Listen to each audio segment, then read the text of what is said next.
zaman dahulu kala, tepatnya di wilayah Sumatera Selatan, terdapat Putri Kemarau. Nama asli putri tersebut adalah Putri Jelitani. Dia disebut Putri Kemarau karena lahir pada musim kemarau. Sayangnya, ibundanya sudah meninggal dunia, sehingga dia menjadi putri sematawayang sang raja. Raja tersebut adalah raja yang bijaksana.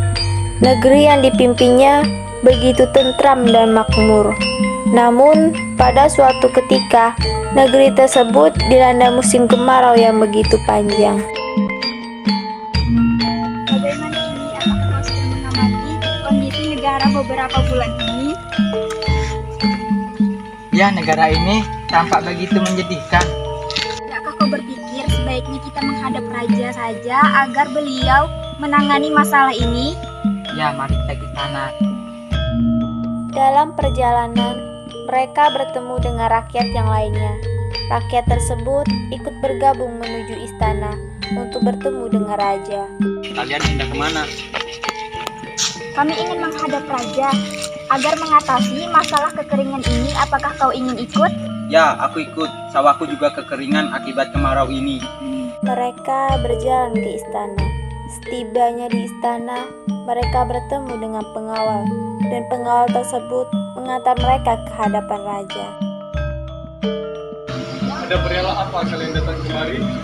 Mohon maaf atas kedatangan kami, Baginda. Maksud kami kemari ialah untuk memohon pada Baginda menanggulangi masalah yang tengah melanda negeri ini. Baiklah, sebenarnya saya juga memikirkan masalah kemarau ini. Siang ini, saya sudah mengundang para peramal untuk berkumpul di istana dengan tujuan untuk menemukan masalah. Baiklah Baginda, kami akan menunggu kabar baik dari Paduka. Kalau begitu, kami mohon diri. Pada siang harinya, para peramal yang telah diundang oleh raja datang ke istana. Mohon maaf, Baginda. Apa gerangan Paduka memanggil kami kemari? Saya mengundang kalian dengan tujuan untuk mencari jalan keluar atas masalah kekeringan yang terjadi sekarang ini. Beribu maaf, Baginda. Kami tidak dapat menemukan solusi atas masalah ini. Siapakah yang bisa mengatasi masalah ini? Maaf atas keterbatasan pengetahuan kami, Baginda. Baiklah, kalian boleh kembali. Kalau begitu, kami pamit undur diri. Para peramal meninggalkan kerajaan. Sementara itu, raja dan para peramal berkumpul di ruang pertemuan. Aku merasa begitu bersalah kepada rakyatku. Tidak ada yang mampu mengatasi penderitaan mereka. Ampun Baginda, saya telah mendengar kabar tentang seorang peramal yang amat sakti. Peramal itu berada di desa yang jauh dari kerajaan dan sangat terpencil. Harga, aku berharap ia dapat memberikanku solusi. Segera siapkan kereta, aku akan menuju ke desa itu. Baik Baginda. Raja segera bersiap-siap untuk menemui peramal yang dimaksud. Setelah itu, seluruh keluarga kerajaan berkumpul. Duhai anakku, ayah akan menemui seseorang peramal yang ada di desa yang jauh lebih dari kerajaan ini. Selama kepergian ayah percayakan kerajaan ini kepadamu. Baiklah, Ayah. Aku akan mematuhi perintahmu, Ayah. Raja segera berangkat dan meninggalkan kerajaan. Setelah beberapa lama, raja pun tiba di kediaman peramal yang dituju. Setelah mengetuk pintu berapa kali, peramal itu membuka pintunya. Hormatan bagi hamba. Baginda jauh-jauh datang ke gubuk hamba. Mari silahkan masuk. Mohon maaf, hanya sebuah hunian yang sederhana. Maaf telah mengganggu waktu Anda.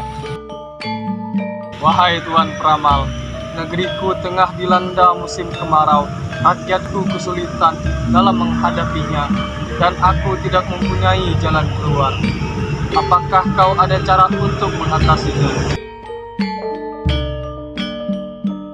Ya, ada ada petunjuk yang akan membawa masalah tersebut keluar dari negeri Paduka.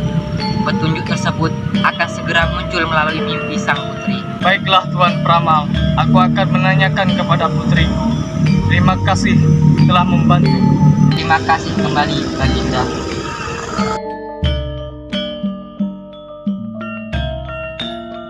Sang raja pun meninggalkan rumah peramal. Setelah sampai di kerajaannya, raja kemudian menemui putrinya. Ayah sudah bertemu dengan peramal yang ayah ceritakan tempoh hari. Dia mengatakan bahwa petunjuk tentang jalan keluar atas masalah negeri ini akan datang dalam mimpimu. Tidakkah kau bermimpi mengenai hal tersebut? Mohon maaf ayah, aku belum mengalami mimpi tersebut. Akan tetapi, alangkah baiknya jika masalah kekeringan ini kita serahkan saja kepada Tuhan. Benarlah perkataanmu, wahai putriku. Maafkan ayah, ayah sudah sadar dengan apa yang seharusnya ayah lakukan. Malam pun tiba, sang putri tertidur di kamar pribadinya. Saat tidurnya itu, putri bermimpi bertemu dengan ibunya. Wahai putriku, apa yang tengah dialami oleh negeri ini akan segera berakhir apabila ada seorang gadis yang bersedia berkorban dan mau menceburkan dirinya ke laut. Putri segera terbangun dari tidurnya. Raja juga masuk ke dalam kamar Putri Kemarau untuk menenangkannya. Ada apakah, wahai putriku? Ayah, aku mendapatkan mimpi. Dalam mimpi tersebut, aku bertemu dengan ibunda.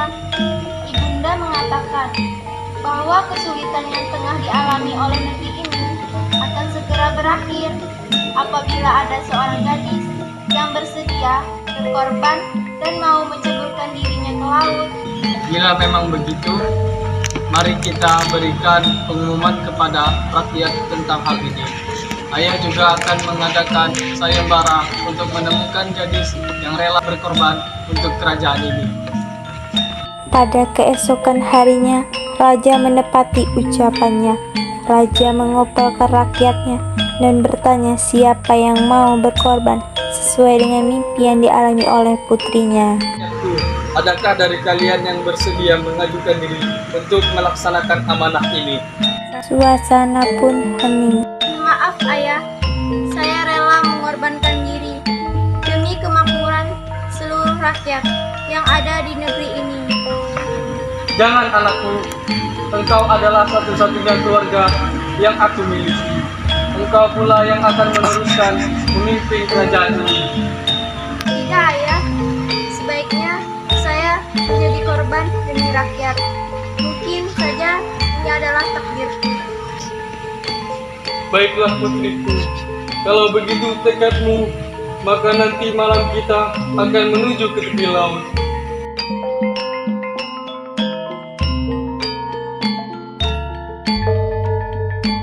Anakku, apakah kamu sudah yakin dengan semua ini? Iya ayah,